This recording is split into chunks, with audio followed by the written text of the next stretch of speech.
Hey, Rollin, this is Adrian Gomez. I want to look at your ability to throw and see where we can get you more velocity. So off of your back foot, you're at 116 degrees, and what I want to see is you get down to, might be too low, right there, about 111. So we're talking, if you took your back hip joint and dropped it to this line from here to there, we're talking you're going to have to sit 3 or 4 inches. It's not really a lot. And that's going to really set up everything to be able to drive. As you drive, though, your knee stays there, and you extend. I'd like to see your foot stay inside, your knee stay inside, and then rotate. And you actually rotate your hips pretty well, planted, driving that hip through. So power to the back leg definitely is something that you need to work on. Let's move into the next one. External rotation of your front leg. So at plant foot, you do an okay job doing this, but there's a huge flare out after you plant. You can see it. 17-degree variable in your front knee. So you've got to plant your front knee and rotate through. Your back leg comes completely off the ground, and that's not what I want. I want to keep my back leg on the ground to be able to continue to drive power out of my back leg. And if you don't do that, you're really putting yourself at a disadvantage.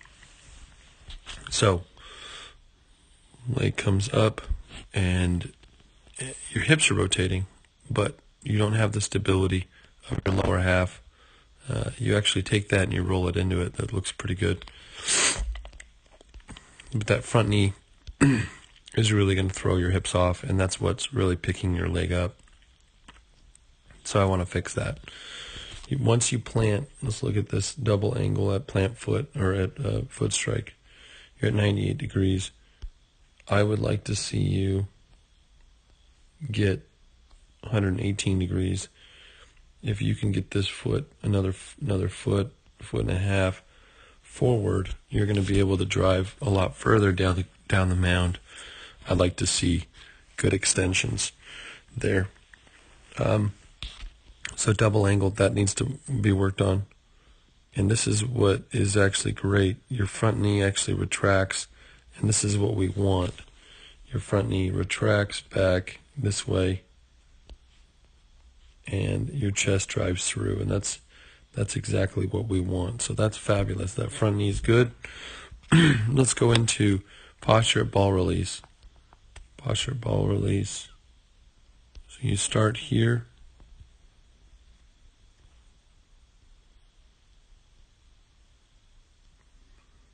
Big movement here.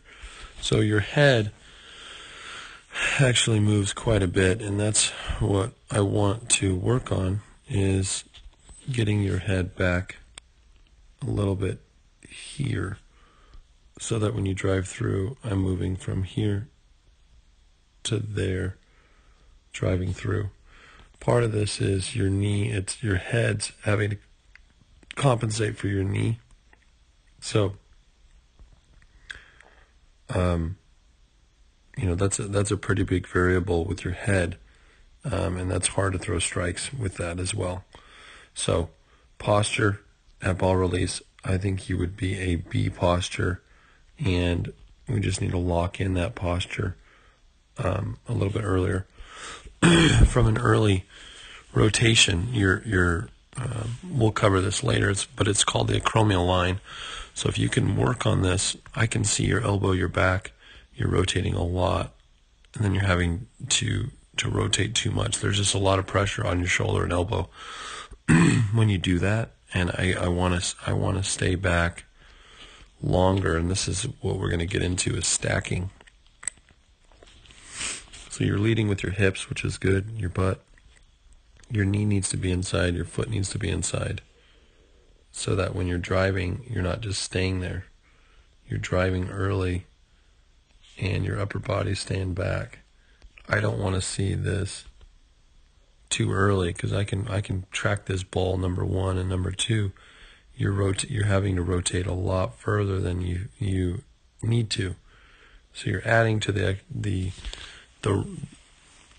rotation, making it less efficient, making it more work for you to get out. So stacking needs to work, get better. Staying back on that. Front glove, let's look at the front glove. Front glove comes, and it actually pinches pretty well.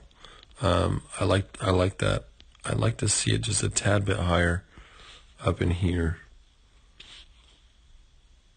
See, it kind of drops down just a tad. Looks pretty good coming through though. So front glove, just a little bit. I think you can work on it for sure. Let's measure this. Both shoulders off to the elbow. So we have a little bit of a high elbow, about 6 degrees. Yep.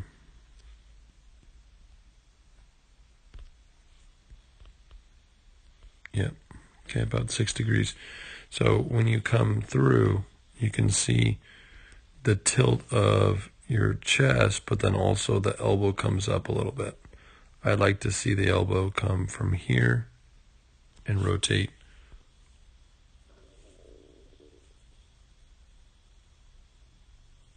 Rotate on this line, so it comes quite a bit above that line. So I'd like to see you, work on that, getting that elbow lower.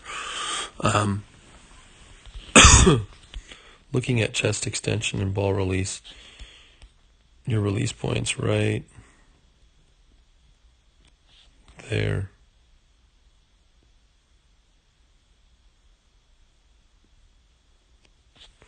So your release point's right off that front foot.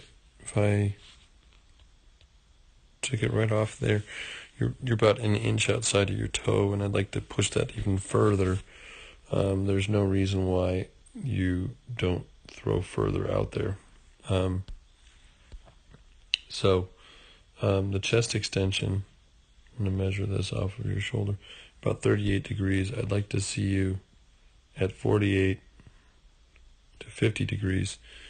We're talking just a few extra inches of chest drive down to that line is going to really, really help you. Number one, throw harder. Number two, put you in a better position to feel better.